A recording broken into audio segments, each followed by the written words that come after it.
Shout outs to Georgia, man. Listen, we here for Miss Destiny Lasane book signing, sponsored by Savage Smoke. They everywhere. I'm telling you, man, it's a celebration of life, man. Listen, you got so much to be thankful for, man. So enjoy the moment. Never forget that. So while y'all think about that, I'm about to go sip on some whiskey.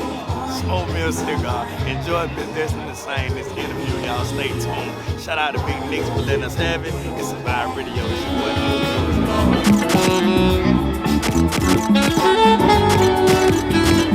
Big shout out to my girl Destiny, because this is amazing. This young woman is doing some big things, man. Special shout out to Destiny Lasane. She just dropped a book, God I Get It.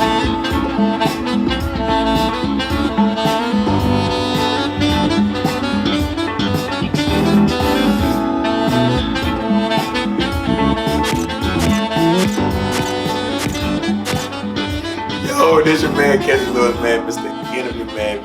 We here at 1310 East Hill Avenue at Worlds of Faith, and I'm here with Miss Destiny Lasane. Give it up.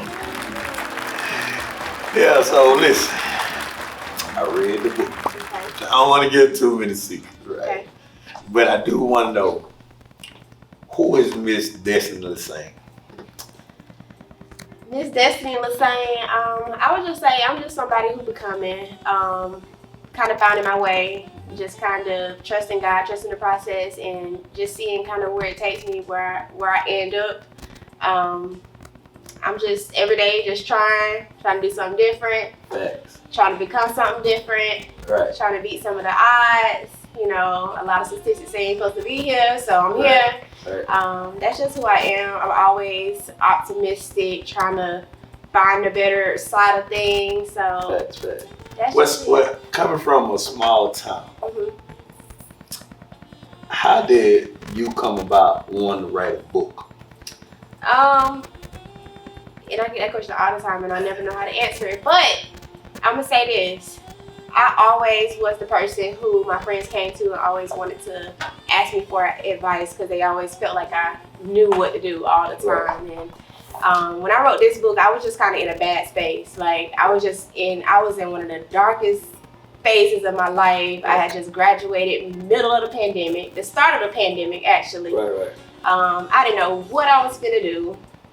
Had no idea what was next for me, and I just started putting it on paper. Like I started talking to God more. I started, just kind of doing my own background work, doing some internal things, and I'm huge on making sure the internal work is done. So I started doing all my internal work and put it on paper. Right. Because I salute you, because I actually want to write a book. Mm-hmm. I didn't even know where to start, what I'm saying? So I know the effort it takes, to put the book together. So while you write down notes, how did you decide what I'm gonna put in the book? Is this too much? Like, how did you decide what to put in the book to inspire?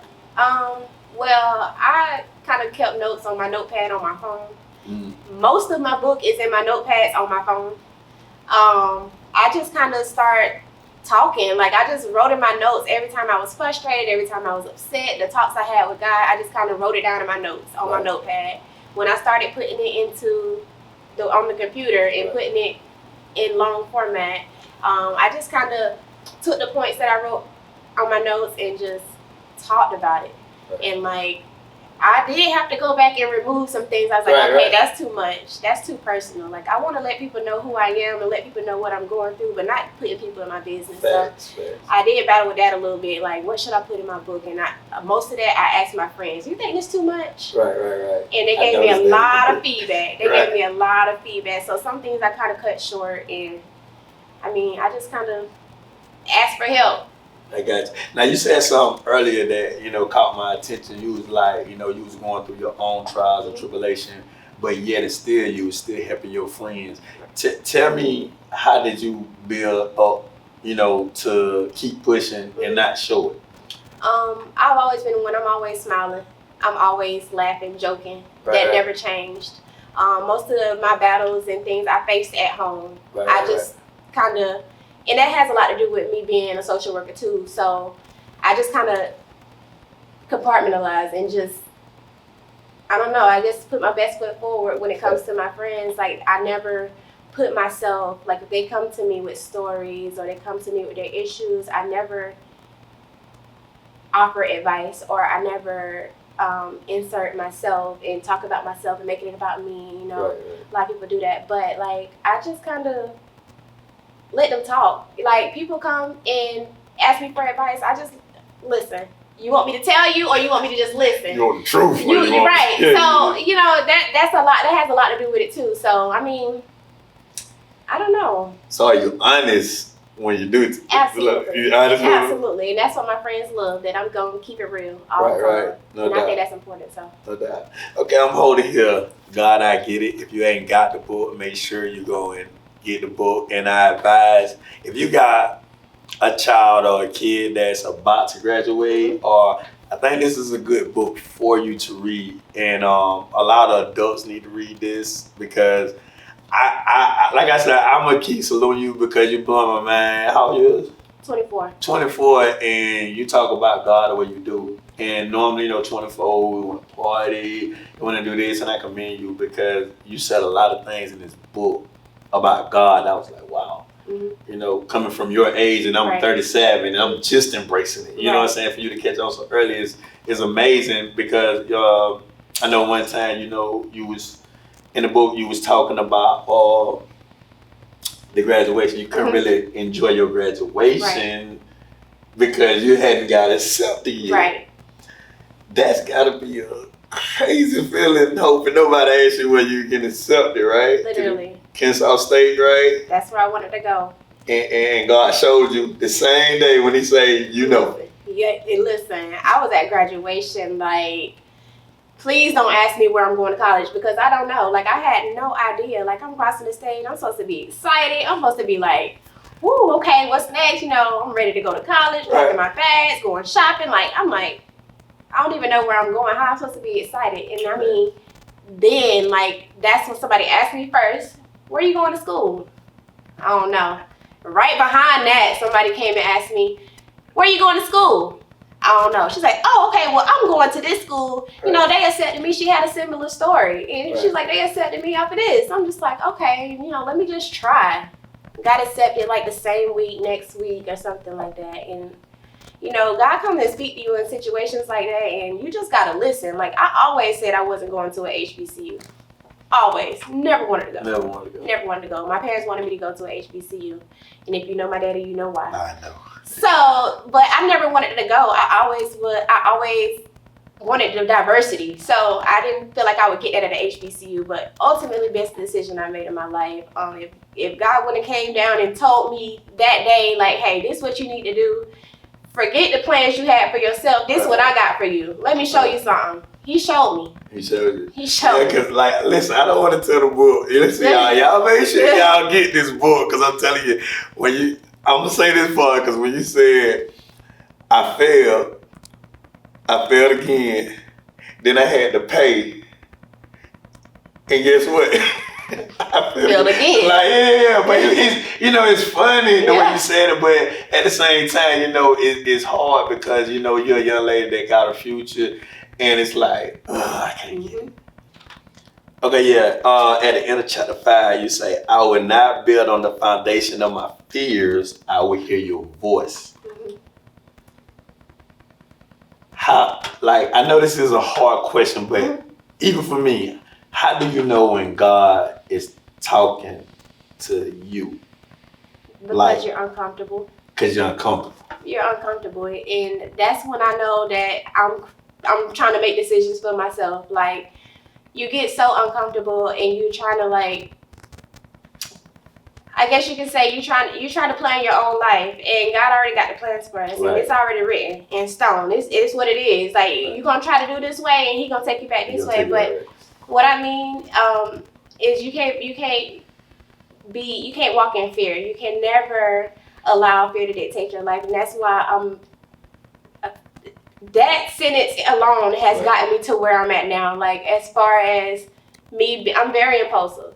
So a lot of things don't scare me, but there's a lot of things that kind of trip me up sometimes. And Me allowing my fears to kind of sit behind me instead of being in front of me has allowed me to pursue my master's right after my bachelor's. I made that decision overnight. I had a talk with God. I text my mama and my daddy, and I'm like, hey, I think I'm gonna go ahead and get my master's. Right now? Yeah, right now. I think I'm about to apply today. Right. Wow. That means I'm gonna start in like 3 weeks. And they're like, oh, you don't want to break? You just said you was tired. Yeah, that was scared, Destiny. So you got to do things when you're scared. You got to do it when you're mad, sad. You just got to do it. And me putting my foot forward and talking to God, sitting beside him and allowing him to do what he needed to do for me, it changed my life. Like, same thing with my doctorate. I made that impulsive decision overnight too. Right. And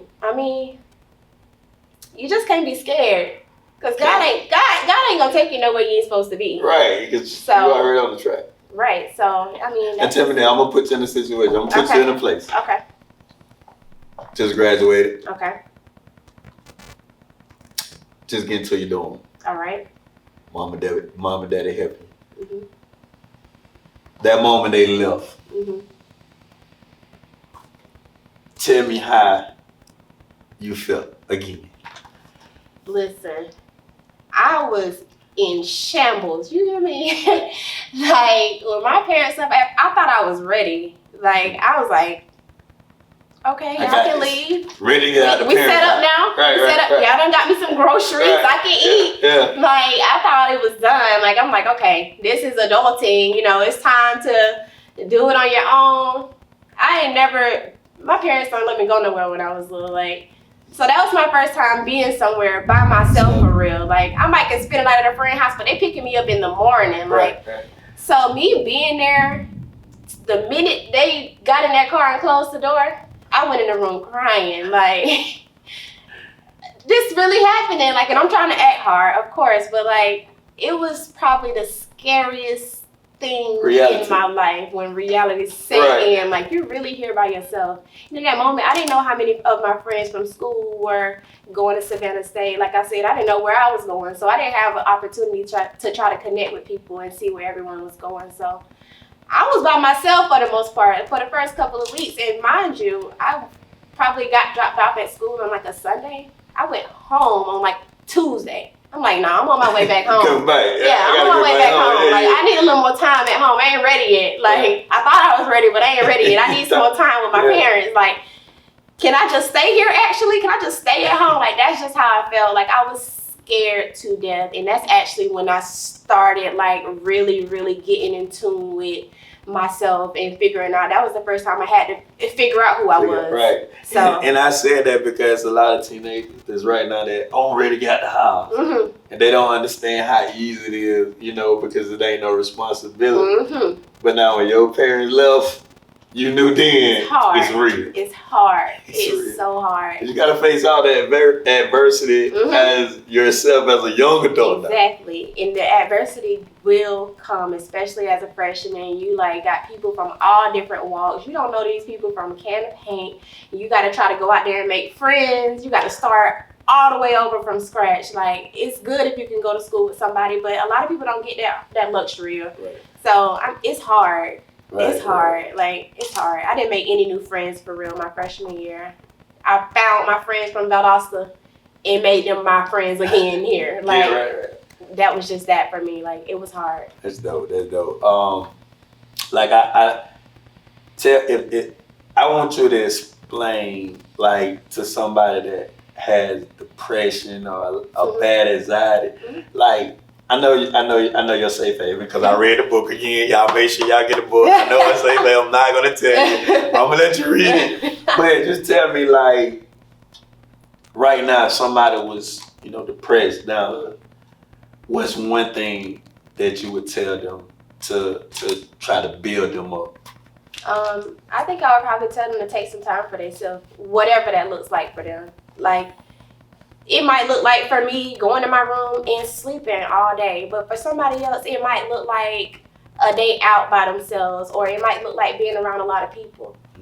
That's not me. So I would just tell them to just figure out what it is that they need to do for themselves, figure out what they need. And that means you got to spend some time with yourself to understand what you need. A lot of time with yourself. Self-love is so important. Like, I didn't understand it at first. I understand it wholeheartedly now. And that alone is major for me and who I am now. Like, trying to find myself in high school, I spent a lot of time hanging with different people, like just being friends with everybody and don't really know who I am, just kind of there existing. But now I feel like I'm in a position now, and I'm still growing, but now I know what it is that I need. I know when I'm low, what I need to pick me up. And it might not always be clear in the moment, but like, I know that I need to take some time to myself and start the inner work, restart the inner work. It never ends. Figure out where I left off and just keep going. Like, well, what would you tell a younger Destiny Lasane? You said, it's a lot. See, like it's a lot. Like, that girl was something else. I think I would tell her now. I don't know, and that kind of made me emotional a little bit. Like, I think I would tell Destiny then to love herself. Facts. She didn't love herself. Right. She was a mess. Right. Like, she was all over the place. And a lot of that, she was Lost. very confused. She was Right. very confused. So I would definitely tell her to love herself. Right. Exactly who she is. Y'all hear that? If you're going through something, this right here is real and deep. Like, love yourself. And something interesting that you said that opened my eyes. You say people look at you from the outside in, but God looks at you from the inside out. Now, that touched me in a way, because that opened my eyes. I'm like, you know what? That's right. People always judge you. You know, but God look at my inside, so I know if my heart is pure. You know, I know I'm good. You know always. Yeah. So, you know, like I said, that's what I'm telling y'all. Y'all make sure y'all get this book, man. There's some good jewels in it, man. I'm telling you, Mr. Destiny Lasane, she helped me out, and she don't even know it. You know what I'm saying? So we're gonna wrap it up, but I got a couple more questions. Do you think the pressure of leaving your country town, quote unquote, your work, real country, do you think that motivated you more, or the fact that Destiny wanted more? I would just have to say that they go hand in hand. Like, it's a tight race. Like, I know that I couldn't come back home. It's just why? It's just not. I always, even when I come home now, I know that I feel stagnant. And I always say this, and a lot of people here, I realize, and this is no shade or anything, but I just realized that a lot of people are comfortable here. Comfortable, right. And when I moved to a bigger city, and I realized these people got a lot of drive. And not saying there's not people that here that have drive, but them people are on to something. Like, they always doing something, always expanding, always something new. And I'm like, you know what? I want to touch some of that too. Like, I ain't get a chance to see all of that stuff here. And my mama, she worked all the time. She worked her behind off. Like, I don't want to work forever. Amen to that. I just don't. That's just not in my plans. So I knew that I had to go out and build a life for myself. Like, nobody in my family graduated with a master's. Me and my sister started a trend. So, like, I knew that I had to keep it going. I knew I had to keep it going. I knew I had to set some new goals or set, you know, so people can try to reach higher and higher. Like, I didn't want to be, and I keep using the word stagnant, but that's what it is. Like, I just didn't want to be stagnant. I just knew a long time ago that I wanted to do a lot. And I wanted to see a lot. I've always done a lot my whole life. I'm always trying something new, new sports, whatever it is. I'm always doing something. And I knew that if I stayed here, I wouldn't be able to thrive how I wanted to, how I wanted to. Now, some people make it work. You know, that's the point I was trying to make, because I think a lot of this for the ones out there that are afraid to go out and explore. Mm-hmm. You know what I'm saying? Because they're afraid because it's all they know. Right. You know what I'm saying? Until you get into bigger, so you're like, man, I've been missing out this. Exactly. You know what I'm saying? And then you realize like what you're missing because even with me, just I go off and then I come back, I see how it's like crab in the bucket mentality. You know what I'm saying? In a small city. And I just, you know, that intrigued me when I read it. I was like, wow, you know, she's really saying that, you know, this is my motivation. I gotta get out of I got to. Right. Because you want more for yourself. Yeah, and I knew also too, like if I came home, like my parents would welcome me back with open arms. Right. You could stay here. They probably would tell me I ain't got to pay no bills. Just go to work, you know. But even that, I knew that my parents would do that. I needed to learn. I knew that I had to leave in order to learn independence. I never had that. I was very dependent on my parents. Even in college, undergrad, very dependent on my parents. Right. And I am not afraid to say I was spoon fed. Right. And I had to figure out, and I'm still figuring it out. They still spoil me. Right. But I'm having to learn some independency on my own. And it took me moving to a bigger city, even not when I was in Savannah. It took me moving to Atlanta to realize, okay, girl, it's time to get it together. You got to try to figure some stuff out on your own. And that moment, I stopped, you know, my impulsivity got even higher. I started doing stuff. I ain't asking nobody for permission. I'm just like, you know, I used to always, hey, what you think about this? You know, before I did something, you know what? No, I'm gonna go ahead and do it. I'm gonna spend the money. I hope I get it back. You know what, God? I know you got me now. So like, you got me now. Look, listen, I'm gonna hold you to that. Listen now, because you told me if I do this, then this is what you're gonna do for me. So I'm gonna hold you to it. And he ain't let me down yet, so I'm just gonna keep going with it. So and see where it goes. But I just knew I had to go. Like I couldn't stay. I couldn't stay. Now I'm gonna always come back. I'm gonna always come back and give back. But I can't stay here. Okay, so what's the future for Miss Destiny Lasane? I got a lot planned. I want to take the book bigger. I hope to make it a series eventually. Throughout their life, right? Throughout my as you life. go through things, As I go through things, I want to share the update. I want to update everybody. So let's be as transparent as possible. Right. And so hold on. So you saying it might be your number 2, Kevin? Is that what you did? I don't know. We just gonna have to see. We're gonna have to see, y'all. We might get a part 2. We might now. Yeah. Cause like I know we on time. Right. But I listen. I have a lot of questions from Miss Destiny, so I know we must bring her back. But right now, I just want you to tell the people how they can get your book or whatever event you have or anything you need the people to know how to contact you. I just need you to look in the camera and give them that info. Okay, so you can purchase the book at GodIGetIt.com. You can follow my social medias at Destiny with 3 Ys L_ on Instagram, Destiny Lasane on Facebook.